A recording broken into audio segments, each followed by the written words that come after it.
नमस्कार दोस्तों, आज जो मैं आपको कहानी सुनाने जा रही हूँ, एक वो ऐसे औरत की है जिसकी पहले से 2 बेटियाँ हैं और तीसरी बार वो गर्भवती है।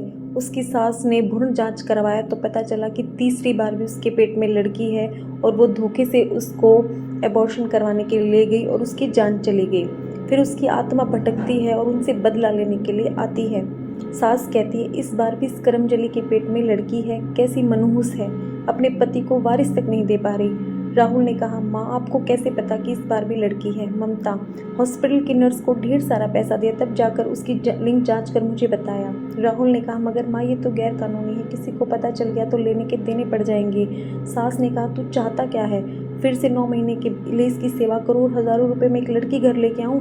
फिर तू सारी ज़िंदगी इसकी खिदमत कर और उसके दहेज के लिए पैसे जुटाते रहना।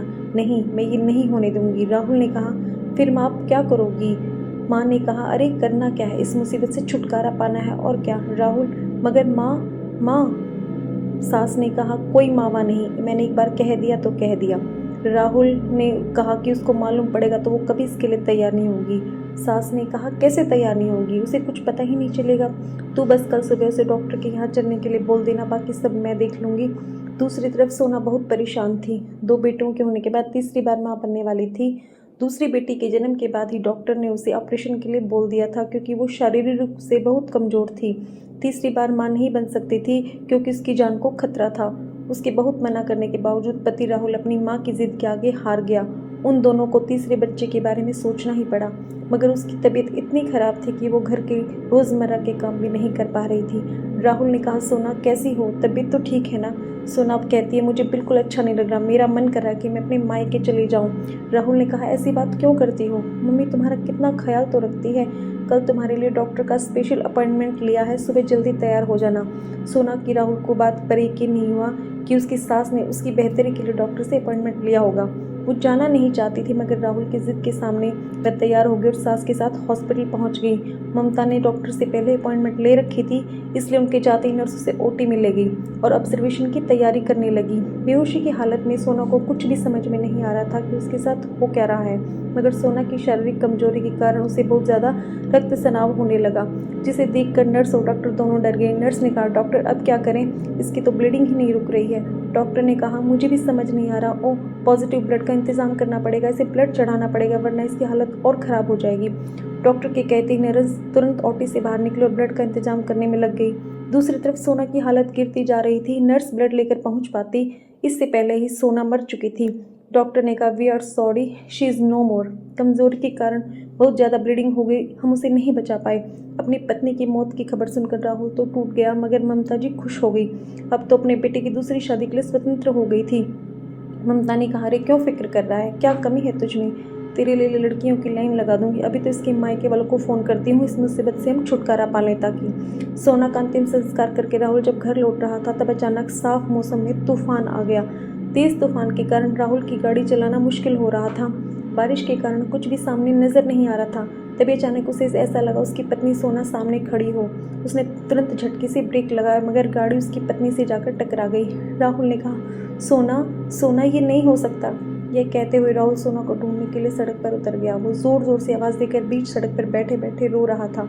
तेज़ बारिश और हवा आंधी के बीच कार के दरवाजे खुले और ऐसा लगा मानो कोई ड्राइवर के पास वाली सीट पर आकर बैठ गया हो। कुछ ही पल के बाद मौसम एकदम साफ हो गया। तभी राहुल के मोबाइल पर उसकी माँ का फ़ोन आया। फ़ोन की आवाज़ सुनकर जैसे राहुल को होश आया हो, वो सड़क के बीच से उठकर कार में वापस आकर बैठ गया और घर पहुंच गया।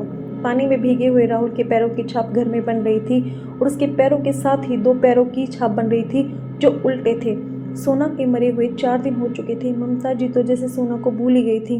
वो राहुल की दूसरी शादी की तैयारी में लगी हुई थी, मगर राहुल और उसकी दोनों बेटियां आज भी सोना को बहुत याद कर रहे थे। उसी रात उन लोगों को सोना के अपने आसपास होने का एहसास होने लगा। बड़ी बेटी, पापा आपको लगता है कि मम्मी यहाँ पर है? राहुल, हाँ मुझे उसकी खुशबू आ रही है।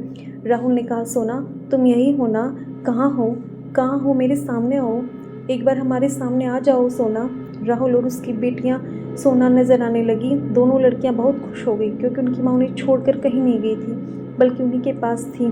सोना अब नॉर्मल इंसान की तरह अपने बच्चों के साथ खेलती और पति से बातें करती। ममता जी हैरान थी, उनके घर में क्या हो रहा है।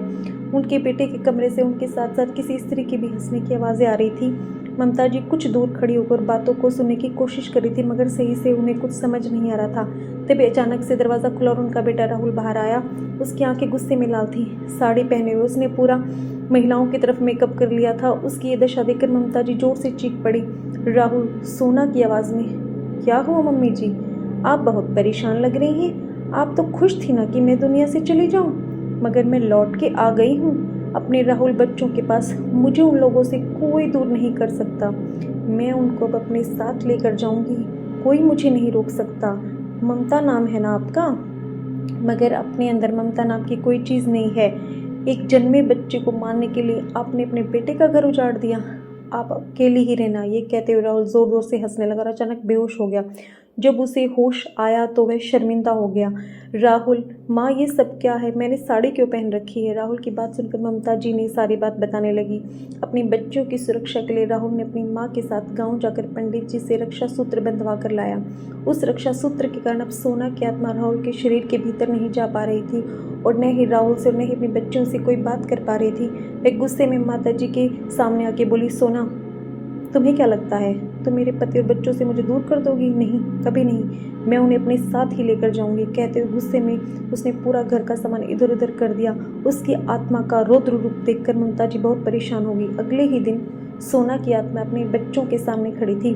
बच्चे अपनी माँ को देखकर बहुत खुश हुए। सोना, आओ बेटा मेरे पास आओ। सोना के बुलाने पर भी दोनों लड़कियां उसकी तरफ बढ़ने लगी। तभी सोना ने उन्हें रुकने का इशारा किया। सोना बेटा, तुम्हारे हाथ में जो धागा बंधा है इसे खोलकर मेरे पास आओ। राहुल, तुम भी मेरे पास आओ। देखो हमारी तीसरी बेटी तुम्हें बुला रही है। देखो, आओ अपनी बहन के पास आओ बेटा। राहुल और उसकी दोनों बच्चियां सम्मोहित होकर सोना की तरफ देख रहे थे। सोना की गोद में एक छोटी सी बच्ची थी जो मुस्कुराकर उन्हें अपने करीब बुला रही थी। तीनों ने सम्मोहित होकर अपने हाथ का धागा खोलकर ममता की तरफ बढ़ने लगे। ममता जी के मना करने के बावजूद वो सभी सोना की तरफ चल दिए। जैसे ही राहुल ने सोना की गोद में बच्ची को दिया, एक तेज बवंडर आया और तीनों उस बवंडर के अंदर घूम रहे थे। जैसे वो बवंडर शांत हुआ, तीनों की लाश जमीन पर पड़ी थी। सोना अपने साथ पूरे परिवार को ले जा चुकी थी। ममता के पास पछताने के अलावा कुछ भी नहीं था। पोते की चाह में उसने अपना घर उजाड़ दिया। मेरी आज की कहानी ही समाप्त होती है। धन्यवाद। मेरे के चैनल को लाइक करें, सब्सक्राइब करें। जय श्री राम।